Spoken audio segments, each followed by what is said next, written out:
With the treasures exchanged in the interstitial realm, what great gifts did Luo Feng receive? Stepping out of the interstitial realm with treasures in hand, embarking on a dream journey with half-shadow divine weapons. Assisted by the second-tier cosmic being Mo Yunteng, Luo Feng navigated the interstitial realm effortlessly and decisively. In the end, with Mo Yunteng's assistance, he successfully plundered 9 million interstellar ores and exchanged them for a total of 48 treasures. With his pockets filled with treasures, upon returning to Earth, Luo Feng immediately contacted the Cosmic Star River Bank to auction off these items. When he anxiously opened the receipt email, he was stunned. The 48 treasures were cashed in for a whopping 11 trillion universe coins. So, with this huge sum, what grand gifts did Luo Feng obtain? His first stop with the massive wealth was to purchase a top-tier slave. After Iron Nonha's death, Luo Feng's wealth was enough to rival that of a domain lord, and even domain lords had to bow to him. But he didn't become arrogant. Instead, he immediately went to the slave market and purchased a cosmic-level slave, preventing a repeat of Iron Nonha's tragedy. He spared no expense to purchase a cosmic-level 9-tier servant, Feng. Furthermore, to prevent the cosmic-level 9-tier servant from breaking through to become a domain lord and breaking free from the slave chip's control, Luo Feng immediately used Huyanbo's soul technique to turn him into his first soul servant. He then generously imparted the secret technique of the meteor ink star to him. Feng didn't disappoint Luo Feng's high expectations. Not only did he serve as a bodyguard, but he also became the exclusive teacher of Luo Ping and Luo Hai. When the One and Bicaro secretly infiltrated Earth, Feng personally took action and dealt with the intruders. If it weren't for Luo Feng stopping Feng in time, Bicaro would have been a soulless corpse under Feng's blade long ago. At the same time, Luo Feng also spent 5 trillion universe coins to purchase a series of precious treasures such as protective nets and 6th-level orbital cannons, arming the entire solar system to the limit, and allocated 2 trillion universe coins to his brother Luo Hua for investment in increased production.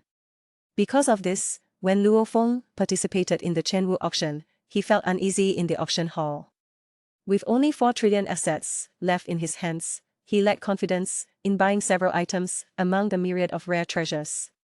Fortunately, with Bubota's guidance, Luo Feng first used 10 billion universe coins to buy 200 blue fruit. When the Eye of the Soldier appeared before Luo Feng, the scene suddenly became noisy. As one of the 9 divine soldiers controlled by spiritual masters, the Eye of the Soldier's strongest move was its 9th form, immortality equals immortality. This naturally gained the favor of many spiritual masters. Fortunately, Luo Feng finally bought it for 36,000 billion universe coins. However, when he looked at his shriveled pocket, he couldn't help but smile bitterly. Fortunately, Babette told him that the Eye of the Soldier could accompany him for at least 100,000 years, barely alleviating Luo Feng's pain of spending money.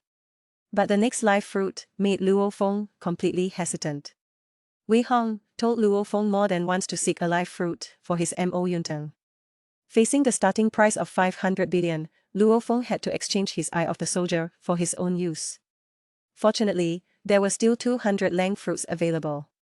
Although the effect couldn't be equated with a live fruit, after long-term use, its final strength far exceeded that of a single live fruit.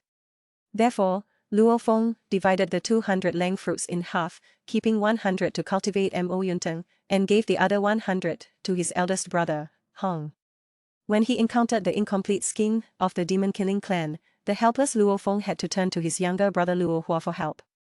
But to his surprise, relying on the 2 trillion universe coins given by Luo Hua, Luo Huang made a profit of 4 trillion in the cosmic stock market. Even Babetta admitted that he couldn't match Luo Hua's financial skills. In the end, Luo Feng obtained this treasure for 39,000 billion universe coins, and the demon-killing clan avatar became an indispensable cannon fodder for Luo Feng's future cosmic journey. After Luo Feng came out of the Thunder World, he harvested many treasures. When he took out one of the treasures and gave it to Ming Yu expressed his gratitude to Luo Feng on the spot. Not only did he offer to give Luo Feng 100,000 planets in return, but he also promised to fulfill one of Luo Feng's wishes. Luo Feng immediately proposed to kill Nuo Lanshan. When Ming Yu learned that Luo Feng's target was Nuo Lanshan, what was Ming Yu's reaction? Following the 3X Mountain army, Luo Feng came out of the Thunder World safely. However, At this moment, he encountered Nuo Lanshan. As a cosmic level Nuo Lanshan, he was now a manager of the Baihu building. Seeing Luo Feng come out, he immediately rushed towards Luo Feng, ready to kill him. As a cosmic level figure, Nuo Lanshan now wanted to kill Luo Feng, which was as easy as pinching an ant to death. But Luo Feng is now with the 3x Mountain people, and there are 5 cosmic level powerhouses around him from the 3x Mountain. They are from the 3x Mountain, so when they saw Nuo Lanshan rushing over, they immediately stopped him. Nuo Lanshan is from the Baihu building. He intruded into the territory of the 3x Mountain this time to capture people. Naturally, he needs the consent of the 3x Mountain. Now Luo Feng is a sweet pastry in Mingyu's eyes because he got a lot of good things in the interstitial realm. Mingyu also wants to get treasures from Luo Feng, so naturally Nuo Lanshan cannot take Luo Feng down. When Luo Feng met Mingyu, he immediately took out the treasures he obtained in the interstitial realm. This sky-cutting sword is a gift to Master Mingyu. Luo Feng showed great respect to Mingyu. In Mingyu's eyes, the weapon Luo Feng gave him was quite valuable. This sky-cutting sword ranks 29th among weapons, and only someone with the strength of a domain lord can fully unleash its power. For Mingyu, he felt it was too valuable. Even with all of his assets combined, he couldn't afford this sky-cutting sword. Mingyu didn't want to shortchange Luo Feng, so he decided to give a third of his territory to Luo Feng. However, Luo Feng, who only had the strength of a star, might find it difficult to handle such a huge wealth. Later, Mingyu also offered to give Luo Feng 100,000 life planets and cash. At this point, Luo Feng wasn't greedy.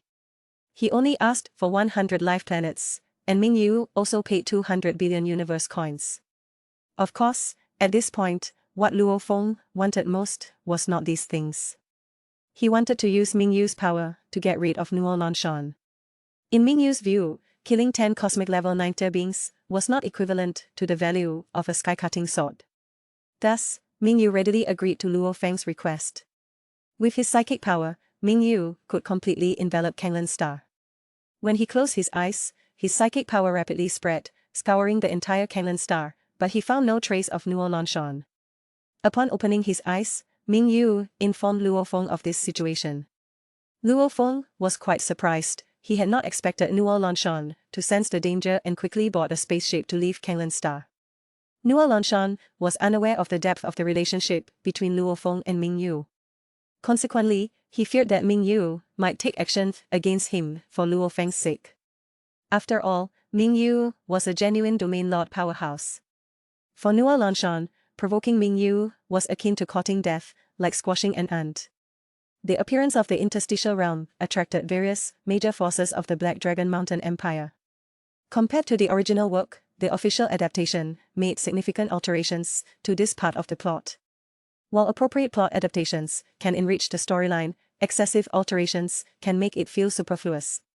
So, what changes did the official adaptation make to this part of the plot? Let's take a look to see how many you can identify. Alteration 1. The besieging of Chiu Yu and the Nuo Lanshan family.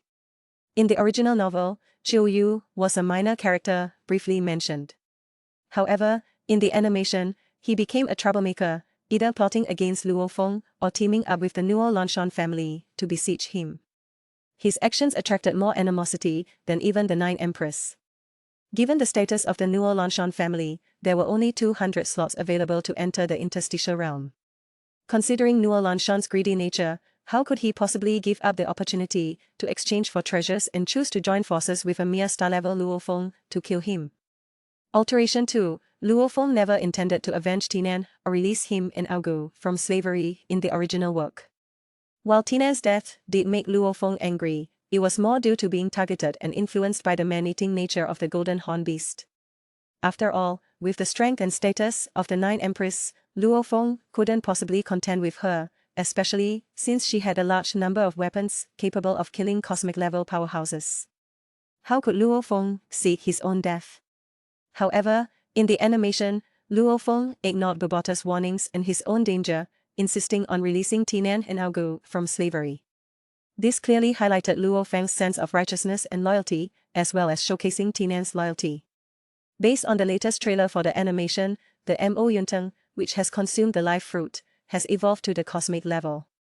In this world where everyone has star-level combat power, Mo Yunteng is invincible. Even if the enemy is tens of thousands, they are no match for it. It is estimated that characters like Chiu Yu and Jiais will be written out in this episode. Alteration 3. Luo Feng never intended to exchange for the crystal ball of inheritance in the original work. Luo Feng knew that he couldn't compete with the powerful Nine Empress for the crystal ball of inheritance with his own strength. The crystal ball of inheritance had 3 passwords. The first 2 were obtained by the Nine Empress, and the third password was exchanged by a soldier of the 3X Mountain. Therefore, the only ones truly capable of participating in the password contest were the Nine Empress's grandfather, Haglev, and the commander of the 3X Mountain, Tianchen. Apart from providing Luo Feng and others with a shelter, Ming Yu did not contact them.